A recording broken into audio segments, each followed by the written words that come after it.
வணக்கம் நண்பர்களே, நான் உங்கள் ஆர்ஜே அகிலா. துரோகத்தில் புதிதாக பிறந்தேனடா கதையின் 6வது எபிசோடுக்கு உங்களை அன்புடன் வரவேற்கிறேன். இதுவரை இந்த கதைக்கு நீங்கள் கொடுத்து வரும் அன்பும் ஆதரவும் எங்களுக்கு மிகுந்த உற்சாகத்தை அளிக்கிறது.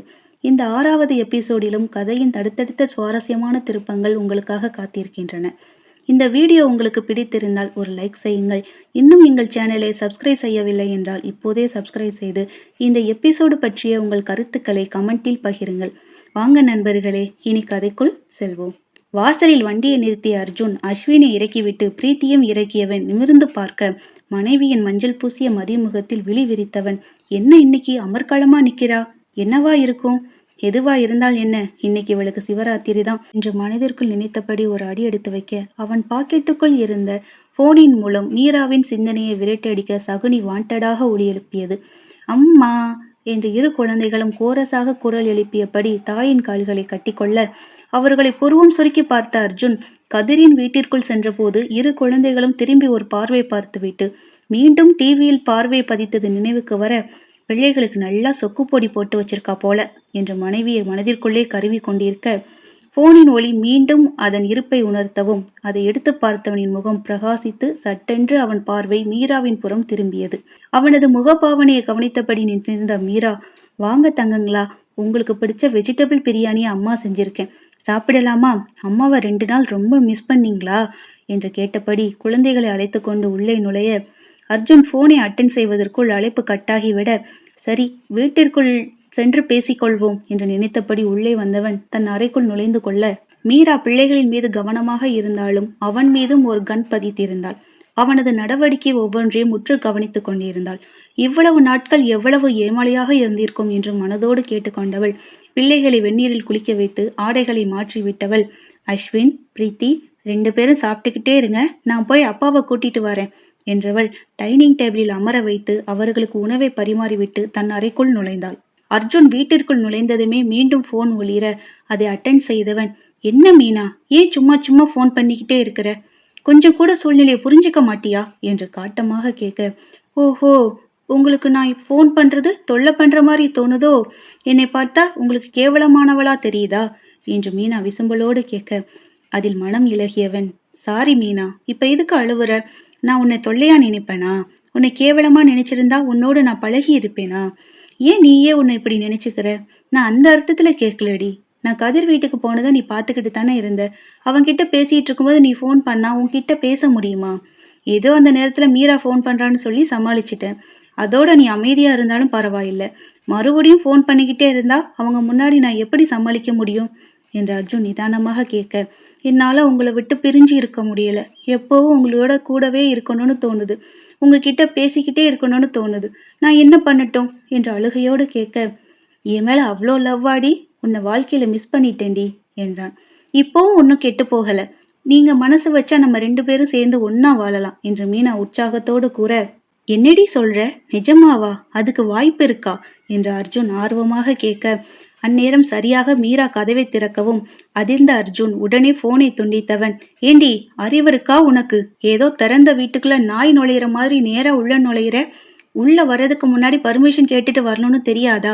அதெல்லாம் படிச்சிருந்தா தானே தெரியும். உன்னை மாதிரி பட்டிக்காட்டுகள்லாம் நாகரிகத்தை பத்தி என்ன தெரியும்? உன்னை சொல்லி குத்தம் இல்ல.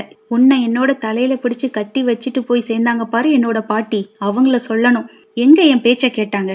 என்னோட கடைசி காலம் என் மூச்சு நிக்கிறதுக்குள்ள உன்னோட கல்யாணத்தை கண்குளிர பார்க்கணும், அது இதுன்னு சொல்லி என்ன உன்னோட கோத்து விட்டுட்டாங்க என்று எரிந்து விழ, அவள் பதில் கூறுவதற்குள் மீண்டும் அர்ஜுனன் போன் ஒலித்தது.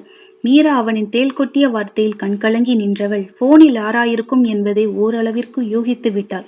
அவனையும் போனையும் மாறி மாறி பார்க்க, அர்ஜுன் போனில் திரையில் தெரியும் மீனாவின் நம்பரை பார்த்தவன் எரிச்சலோடு மீராவின் புறம் திரும்பி, என்னடி கேட்டுக்கிட்டே இருக்கிறேன், எருமை மாடு கணக்கா நின்றுட்டு இருக்கிற, உனக்கு சொரணியே இல்லையா, எதுக்கு வந்த என்று கர்ஜிக்க, பிள்ளைங்க சாப்பிட்றாங்க, உங்களையும் சாப்பிட கூப்பிடலான்னு வந்தேன் என்று மீரா கண்களை துடைத்தபடி கூற, ஏண்டி சாப்பிடத்தானே கூப்பிட்ட வந்த, அப்புறம் என்ன இளவுக்கு அழுது வடிஞ்சிட்டு நிக்கிற?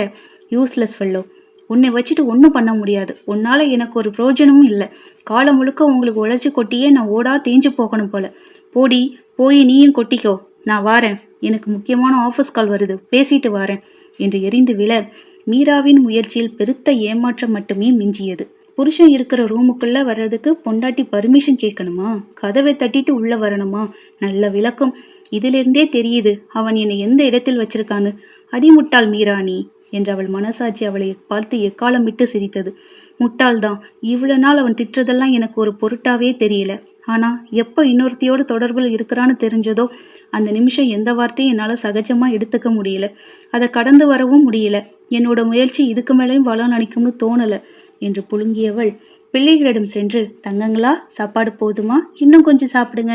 அம்மா உங்களுக்காக தான் ஆசையா செஞ்சிருக்கேன் என்று வாஞ்சையாக அவர்கள் தலையை வருடி விட, அம்மா நீயும் சாப்பிடுமா என்று பிரீத்தி கூற, நான் சாப்பிட்றேன்டா பட்டு, நீங்க சாப்பிடுங்க என்று மீரா புன்னகைக்க, அம்மா நீங்க எப்பவும் எங்க கூட உட்கார்ந்து சாப்பிட்றதே இல்லை, இன்னைக்காவது எங்க கூட சாப்பிடலாமே என்ற கேட்ட அஸ்வின் தாயின் முன்பு ஒரு வாய் உணவை நீட்ட உண்மையில் மனம் நெகிழ்ந்து போனாள் மீரா. இவங்களுக்காக எவ்வளவு வலிய வேண்டுமானாலும் தாங்கிக் கொள்ளலாம் என்று பூரித்து போனது தாயுள்ளம். கண்ணீரோடு மகன் நீட்டிய உணவை வாங்கி கொண்டவள் அவளே இருவருக்கும் ஊட்டிவிட ஆரம்பித்தாள். இரு பிள்ளைகளுக்கும் மனநிறைவோடு உணவை ஊட்டிய மீரா அவர்களை அழைத்து சென்று அவர்களது அறையில் உறங்கச் சொன்னாள். தங்கங்களா, நீங்க சமத்தா தூங்குங்க, நான் அப்பாவுக்கு சாப்பாடு போட்டுட்டு வாரேன் என்று மீரா கூற, அம்மா 2 நாளா நீங்க இல்லாம எங்களுக்கு ரொம்ப கஷ்டமா இருந்தது, இன்னைக்கு ஒரு நாள் எங்க கூடவே தூங்குங்களேன் என்று அஸ்வின் ஏக்கமாக கேட்க, ஓ அப்படியா கண்ணா, சரி நீங்க படுத்துக்கிட்டே இருங்க, நான் அப்பா கிட்ட சொல்லிட்டு உங்களோட வந்து தூங்குறேன், சரியா? குட் பாயா இருக்கணும் என்று இருவருக்கும் போர்வை போத்திவிட்டு அவர்கள் நெற்றியில் முத்தத்தை பதித்துவிட்டு வெளியே வந்தாள். இன்னும் அர்ஜுன் அறையை விட்டு வெளியே வரவில்லை. பிள்ளைகளை அவள் கவனித்துக் கொண்டிருந்த அதே நேரத்தில் அர்ஜுன் அங்கு மீனாவுடன் குலைந்து கொண்டிருந்தான். என்ன அர்ஜுன், ஏன் போனை கட் பண்ணிட்டீங்க? நான் என்னமோ ஏதோன்னு பயந்துட்டேன். உங்களுக்கு எதுவும் பிரச்சனை இல்லையே, நீங்க நல்லா தானே இருக்கீங்க என்று அக்கறையாக கேட்க, ஏய் எதுக்கடி இவ்வளோ பதட்டப்படுற?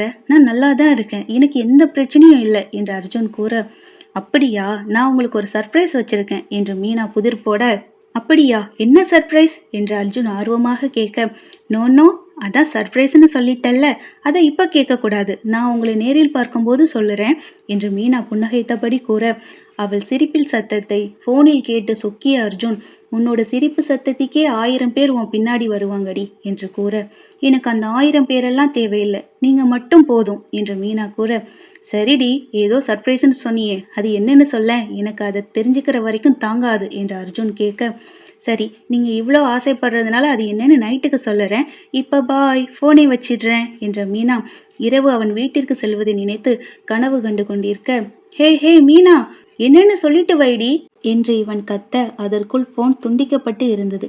அதுக்குள்ள வச்சிட்டாளா என்று அர்ஜுன் முணுமுணுக்க, மீனா அர்ஜுனுக்கு கொடுக்க இருந்த சர்ப்ரைஸை விட பெரிய சர்ப்ரைஸாக மீரா அவளுக்கு கொடுக்க போகிறாள் என்பதை அறியாமல் கற்பனை உலகில் மிதந்தாள் மீனா.